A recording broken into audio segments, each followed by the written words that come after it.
Mangkuk ayun manalah pergi siku polis. Hello bro, kita turun demo, nak protes, nak lawan Zionis. Kau pula bawa perangai macam Zionis. Dah kenapa?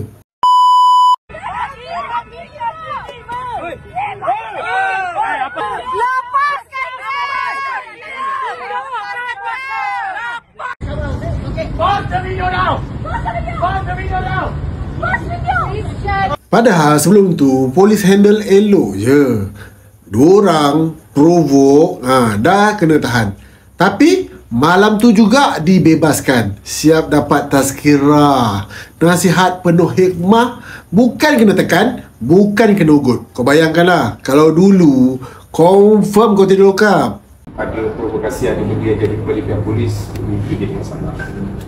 Faham kan? Jadi awak kena faham, saya orang Islam, saya pun orang Melayu. Jadi saya harap selepas ni boleh, yelah, buat, tak ada masalah. Kita pun sokong, saya pun sokong Palestin, saya pun kau boleh nak berjuang sama-sama, tapi dengan cara yang betul, itu je saya minta.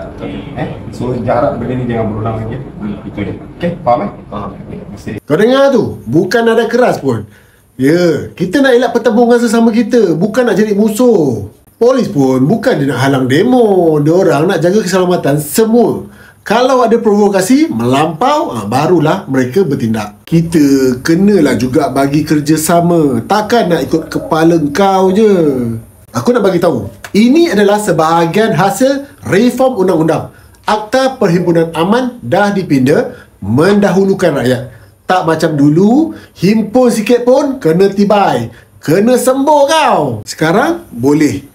Caranya aman. Jadi kredit kita kena bagi kepada kepimpinan Anwar Ibrahim dan Saifuddin Nasution. Ini mereka memang lahir dari tradisi demo jalanan.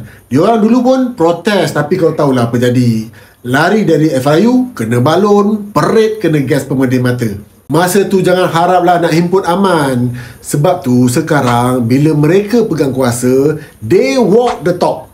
Reform Akta, benarkan demo aman. Kenapa? Suara rakyat, suara keramat. Polis pun dah makin mesra alam kan. Siap ada yang kata boleh bagi bunga lagi. Tapi kalau ada provokator degil, aku sokong. Cadang supaya tangkap, hantar pergi Gaza. Biar dia rasa kan, baru dia tahu langit tu tinggi rendah.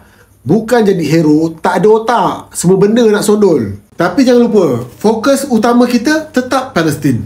Demo protes ni tanda solidariti, bukan nak gaduh sesama kita. Tujuan kita nak break the silence, tekan US dan Israel. PMX memang all out diplomasi supaya aktivis global Sumut Flotilla tu dibawa keluar di Eropah ke, supaya tidak disumbat dekat penjara Israel. Keadaan selamat walaupun ditahan secara zalim oleh pemerintah Israel, tapi jalan keluar kita ialah cari jalan untuk menyelamatkan mereka.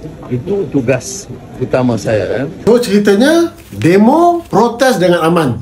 Pihak berkuasa bantu lancarkan. Menteri KDN insya-Allah faham jiwa rakyat terhadap penderitaan yang berlaku di Palestin.